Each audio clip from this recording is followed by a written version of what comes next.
Hello. So it may have been 1 or possibly 2 weeks since I last uploaded a reading vlog. I didn't manage to upload a third reading vlog. I filmed one, but I just ran out of time to edit and upload it, and then depending on the Wi-Fi where we are staying in Scotland, I may or may not get one uploaded, so please bear with me. I might have to do like a bumper back-to-back upload. I don't know how it's going to turn out yet. I just know that it'll have been a while since you saw my face. So welcome, my name is Jess. I'm uploading, or I was planning to upload, weekly reading vlogs in August. Hasn't quite worked out, surprise, surprise, but this is whatever number next this one turns out to be. So trying to think back to what I would have been reading the last time I talked to you. I'm pretty sure it was A Necessary Evil by Abir Mukherjee, which is the second book in the Captain Wyndham series. Oh my word, I can't even get my words out now. They are detective, crime, historical fiction novels set in the 1920s in India, and it was the second book, and I thoroughly enjoyed it. And then because I knew how this week was going to play out, I went ahead and ordered book 3, and then I also happened to order book 4, but I ordered the third book because I thought it would be easier to stay with the same writing style, stay with the same characters that I had already been reading. And I actually started listening to it before the physical book arrived, but now I have it. So it's Smoke and Ashes, again, as I said, the third book in this series. One of the things that I particularly like, and I don't know whether you will have seen me say this because I can't now remember when I said it, is that this is the type of series which definitely grows on you as you go through and as you go on the journeys with the characters, as we begin to see their flaws, we experience their highs and lows, and just the intricacies of them as characters. So our main character, Captain Sam Wyndham, he has gone to India basically to escape his past. He sadly lost his wife to influenza after the end of the war. He himself fought in the First World War, and he has some demons that he is battling from, that one of which is an opium addiction. And in this particular book, his addiction is finally catching up with him, and he is discovering that more people than he was aware of know about his addiction, and it's not going well for him. So that's kind of where I'm up to now. I'm not too far and I'm about 150 pages. Not too much left, but yeah, just the type, as I said, the type of series that grows on you the more that you get to know your characters. Really enjoying it. And then you'll have seen, I will insert this clip actually because I filmed it for my last vlog. I used my unread wheel generator thing to throw up some suggestions for what to read while I was away. Oh my goodness me, right, just bear with me on this. So it threw up The Boneless Mercies by April Genevieve Tucholke, which I think is, well, I know actually now reading the back, it is YA fantasy about some women who are known as boneless mercies. They are death traders hired to kill quickly, quietly and mercifully. It is a job for women and women only. Men will not do this sad, dark work. So we had that one. Then it also threw up The Prison Doctor by Dr. Amanda Brown, which is a non-fiction about, as the title suggests, a prison doctor. And then because I am me, and there's no way that I'm going to read anything more than maybe 1.5 books while we're away, but the thought of not having a book that I want to read just really freaks me out. So I also then picked Love After Love, which has featured in quite a lot of my recent videos, and The Martian by Andy Weir, which is a book that I have put on and off my TBR so many times now, it is literally embarrassing. So I picked those 4 books, and then I did an ultimate Jess thing, and I was watching a couple of videos last night and this book kept coming up, and I thought, oh my goodness me, it sounds absolutely incredible. It just was making me feel excited about reading it, listening to people talk about it. So I went ahead and ordered it, and it came today. I'm going to take it with me, and this is actually almost certainly the book that I'm going to pick up once I have finished Smoke and Ashes.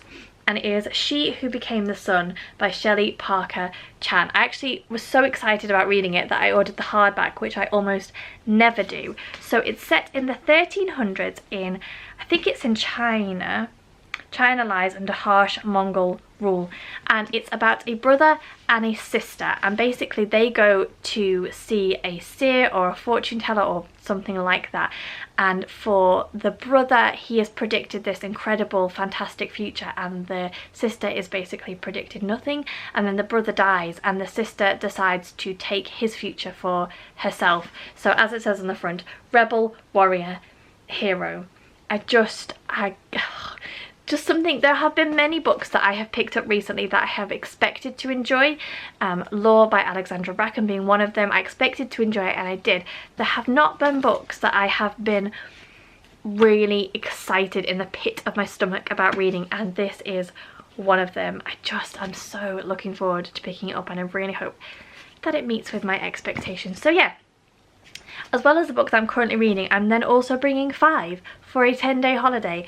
There is no way I'm going to read those 5, but a girl needs choices. So right now I need to stop rambling because it's just excessive. I'm finally unpacking those kind of final bits. You know, when you've made your lists and you've packed your stuff and then you look around and you think, oh, what if? And you end up with another bag that's just filled with crap that you probably didn't need to pack. That's the stage that I'm at right now, so I kind of need to get on and do that. And then my parents are coming, and then early tomorrow morning we are setting off on our journey, so hopefully I'll have some fantastic footage of where we're going to share with you as well. So I've done the reading update, I've done the me update, now I'm going to pack, and I will probably see you on the road to Scotland.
It's very bright out here. I feel like I'm having to work hard not to just be squinting at you the whole time. Wanted to not do a reading update, but kind of just talk a little bit more about this book or this series of books and why I enjoy them so much, because they are quite slow in terms of plot. They're not a page turner crime mystery book. It is definitely more about the characters, and it is definitely more about the political situation in India in the 1920s and the historical side of things, more than the crime that has actually been committed. And I think I've said this twice now, that for me these books are definitely getting better. The more of them I read, the more I get to know the characters and follow their story arcs, the more enjoyable it is.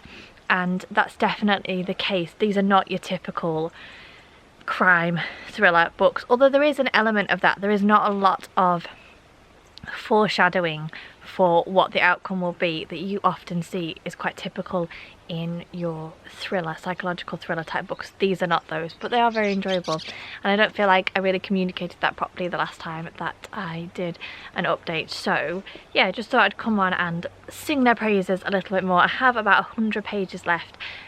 Progress is pretty slow, but I'm hoping to get this finished today. And as I say, it's not really about the outcome of the crime or even the crime that has been committed. It's more about following the journeys of our characters, Captain Sam Wyndham and Sergeant Banerjee in particular. But yeah, very much enjoying it, and obviously in some beautiful surroundings. It was sunny this morning, it is now no longer sunny, and it looks like it's going to rain. The air feels very wet and heavy, so I'm going to retreat inside before I get rained on. Probably do some more reading, then we're going to try and go out and explore some of the loch nearby. I've been playing with the drone this morning as well, so hopefully I'll have some cool footage to show you of where we are. But yeah, that's where I'm up to.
Reading update. Sadly, I am not really feeling this book, and I'm so disappointed because I was really excited to pick it up. So as a reminder, I'm reading She Who Became the Sun. The reason that I picked this up is because I saw somebody compare it to the Song of Achilles in terms of its storytelling and its themes, and I'm just not seeing that at all. The thing that I really liked about the Song of Achilles was the way that it was raw and gritty, and I'm just not getting any of that from this at the moment, and I don't know why. I continue to do it to myself because I know that I love Madeline Miller so much, and I know that nothing that I read is ever going to be comparable, and yet still get my hopes up every time. So there's that. It's not quite meeting my expectations, but also just in terms of the story itself. So I think I mentioned this before, we have a young girl and her brother, and they go to a fortune teller, and her brother is told that his fate is for greatness and her fate is for nothingness.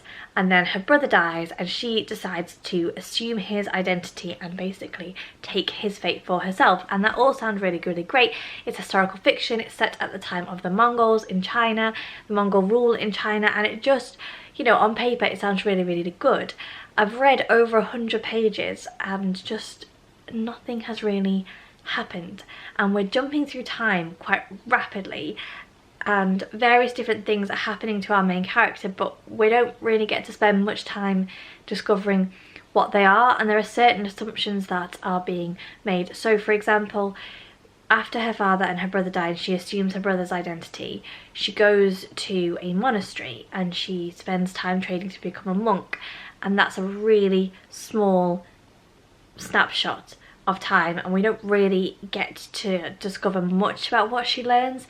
And then something happens and she finds herself in service to the abbot, which gives her access to information, but we don't really, I mean, we just get told that in a line. We don't really find out what that looks like or what, or any kind of in-depth thing. And now we've jumped forward again and she's left the monastery and she's gone to join a rebel army, and there are things like, just how does she know to go and join this this rebel army? And she keeps talking about this is the place that she wants to be. Why? When did that decision get made? How did that decision get made? She's gone from being a very uneducated peasant girl to now trying to insert herself into the middle of a rebel army, and we've had no explanation as to how she's reached that decision, why she's reached that decision, what she plans to do when she gets there. And for me, I'm just finding that really difficult. I want to get to know my characters, I want to get to know my setting, I want to understand their reasoning and their thoughts, not at a ridiculous level, but more than just 1 minute she is learning, she's a novice monk, and the next minute she's in the middle of this rebel army. And I'm sure that, I don't know, I feel like maybe the meat of the story is yet to come and we're just kind of trying to get there, but I do also think that there has to be a level of depth to what you're explaining to us, and we need to kind of see why a character is doing something, and that's not what I'm getting, and that's making me feel disappointed, as well as the fact that I just would not even put this at the moment in the same league as The Song of Achilles. Reserve the right to change my mind as we get further into the book, but having read over 100 pages, really not that enthusiastic about continuing. I will, obviously, and how many pages is the book? So it's just over 400, so I've got 300 pages left for something to happen. Let's see. Currently on Loch Lomond doing some paddle boarding. You see James is standing up, Eli is somewhere over there, Megan is back towards the beach. It is absolutely beautiful. And paddleboarding is a lot harder than I was led to believe.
a final update from me just to round off this vlog. You will hopefully have seen that we went to Loch Lomond yesterday. We went paddleboarding, which may now be my most favourite thing that we have ever done. It was just so beautiful and so lush, and I have definitely got the bug for paddleboarding. I just thought it was brilliant. Really enjoyed it. In terms of reading, I'm now over halfway through this and still not loving it for the reasons that I shared with you last time. I am now trying to enjoy it for what it is and read it in its own right, rather than comparing it to The Song of Achilles, and try to just lower my expectations a little bit in terms of in terms of what it is and what I'm not enjoying about it. I'm trying to find what I am enjoying about it, because it is a good story and it is a little bit different from anything that I've read before in terms of its writing style and the time period that it is set in as well. So that's all to say. Thank you very much for watching. Hope that you have enjoyed this little snapshot of our first not quite week in Scotland. I will be back next week with another reading vlog, all being well. So thank you very much if you made it to the end. Please don't forget to give me the thumbs up, subscribe to the channel if you aren't already, leave me a comment if you like. Hope that you are all keeping well, and I will see you soon.